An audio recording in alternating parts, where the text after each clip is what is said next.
He knows what makes players tick. He knows what you need to get results. But then he's also kind of embraced the help that Jamestown's given him. If he's got all these extra resources at his disposal on how to identify players, he wouldn't let's be honest, he wouldn't have looked at before, probably wouldn't even considered before. And he's combined them with a strong spine of guys like Craig Halkett, Stuart Finlay, who he's worked with before, Cammy Devlin, Benny Bedingham, we hear Lauren Shankland. They've just found this blend that has worked at a perfect time for them. So I think the more you look at them, more he has been results prove he's been an excellent fit. Do we think that there is a chance, look, Rangers or otherwise, someone I think could come asking for McInnes this summer? Is that really unrealistic? And would he, McKinnon in the comments there saying, look, would he be interested going anywhere else if he's got Champions League potentially to play for? I think he could be a man in demand regardless of how the title race pans out.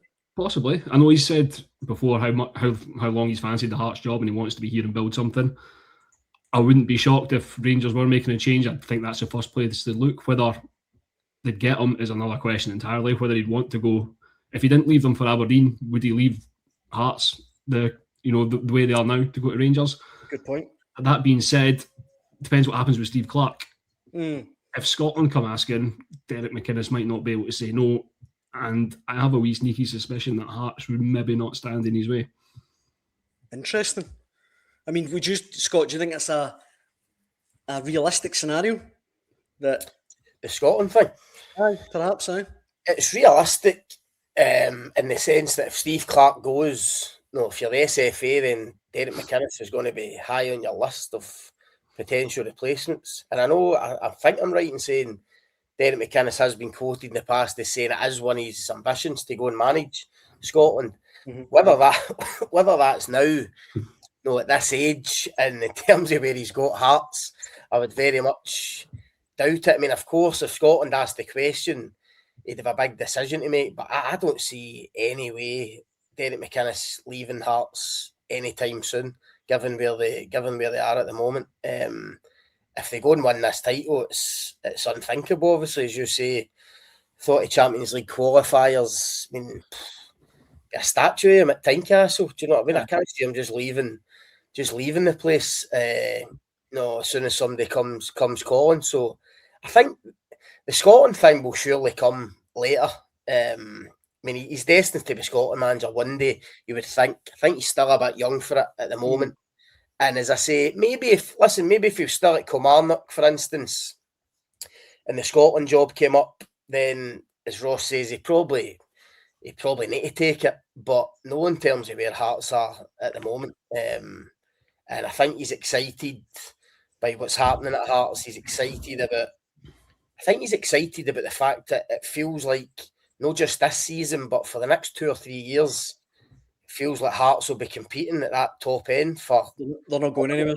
Aye, for the league and for cups. And the standard of players going to get better. And with the investment, obviously, just everything's going to improve. I think it's almost kind of reinvigorated him. I think that's why the job was so appealing to him in the first place. So, I'd be amazed if Derek McInnes is anywhere but Tynecastle for the next year, 18 months anyway, I'd imagine. I suppose he needs to say to himself, is it more likely that the Scotland job's not going to come around again? If I keep doing what I am at Hearts, that will take care of itself. If I leave Hearts now, I'm not going to be in this situation again. I know. Exactly. See, the one thing though, Ross, that you said there, that you suspect they wouldn't stand in his way. What makes you say that? I just think that, Jamestown's based on, we've always got something, we've always got a backup, we've always trying to improve, we're always trying to find somewhere that can upgrade, we're always looking at data to try and upgrade. If Hearts, it depends, I assume they'll have some sort of succession plan, they'll be thinking ahead all the time. If Tony Bloom maybe has somebody in mind that he thinks, well, okay, this might be good timing for everybody, then maybe. How you then sell that if Derek McInnes wins the league? I think Scotland's only job it would possibly work for. And as Scotty says, I think Derek McInnes maybe knows that's likely to come round again, especially if he keeps going the way he's going at Hearts. So it would maybe be right question to ask, wrong time to ask it. And for Scotland are concerned, if they're to come calling and Hearts didn't win the league, maybe Hearts might think, right, that's great attempt, well ahead of what we expected in our first season, they might say, listen, we've got no objection, it's a Scotland job, it's an easier sell to fans. Aye, If I it's get a you. country coming calling, but I'm not saying that this is definitely going to happen. Or Hearts are trying to get them out the door, far from it. But if it was going to happen, I think it's only going to be Scotland. I think if another club comes in from it, unless it's a ridiculous offer from a massive club down south, which I'm not sure is going to happen. I think that's unlikely. I agree with Scott. In the next year, 18 months, bar anything unforeseen, he probably will be Hearts manager.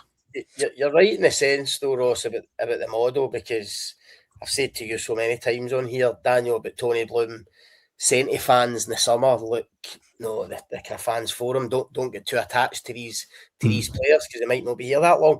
I think the same goes for managers. If you look at Brighton, Brighton fans.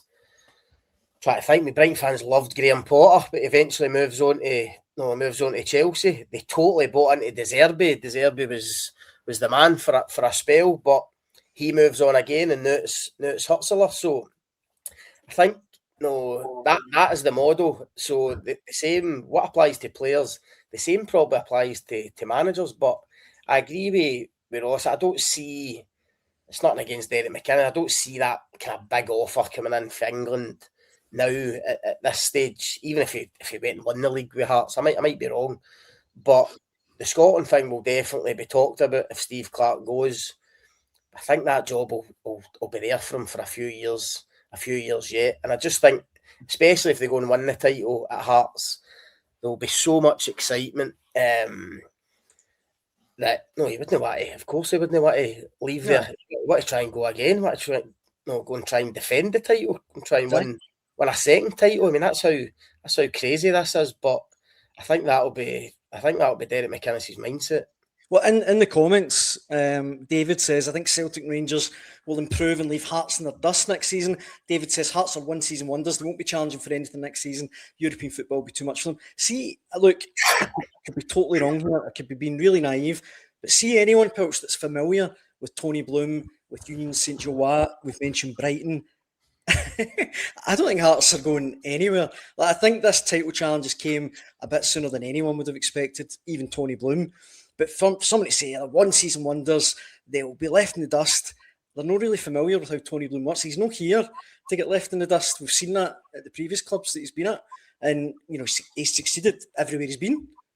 Yeah, absolutely. It also kind of knows the fact about how successful or not Rangers attempted rebuilds. We've heard us will Rangers will be better next season, and they haven't really been. And you look at Celtic's recent kind of attempts to strengthen. I mean, just ask their own fans. They've been... You've seen what's happened this season, so not so much Hearts. It's the assumption that these other two will improve. They might, but I've been massively filled with confidence that they're going to be streets and streets ahead of what they were this season. But to come back to what you said about Tony Bloom, you look at, I think Union Saint-Gilloise had a good comparison. After they come up, they had about 2 or 3 really close things where they were second a bit. They've lost out late on. They kind of just fell away. Then they eventually won it. The whole point of Tony Bloom coming in was that it wasn't just going to be a one-off, a perfect storm, like a Leicester, and obviously them being compared to that. I think there's a bit more long-term thinking in this, and as you said, the Jamestown model is to kind of improvements, upgrade whenever you can. Bring in more money to spend more money, bring in more money to spend more money. I think if you look at what Union Saint-Gilloise have been spending and receiving on players, one drives the other, and the plan is it increases every year, and that's how you get better year after year after year. It's not always going to happen. It's not going to happen with every signing, but he's in there for the long term. I'm not saying Hearts are going to win the league every year for the next 10 years, but I think the fact that they've challenged this year is not just a fluke. I think it's, as you said, well ahead of schedule. But I think that'll actually help them going forward. I do take the point about Europe. It is hard. We've seen Scottish clubs, even whoever's finished third seems to have struggled really the next again year when they've been in the group stage. What I would say is Hearts carried a big squad this year, and they've needed it for injuries. I think if whatever competition, European competition they're in next year, they'll tool up again, and I think they'll have the depth to cope with it because they've needed it for a title challenge. They're going to need it even more if they're going on 2 fronts. I think the key thing Daniel and Ross touched on there is there's an acceptance that they might go through a kind of tough patch. There might be a window where they don't get every signing right. I mean, you could argue a few of the signings that have come in this season haven't quite worked, but that's the model. That's they go and pluck these guys in the hope that they find 2 or 3 that can go and make them serious money. And as Ross says, that is the That's the plan.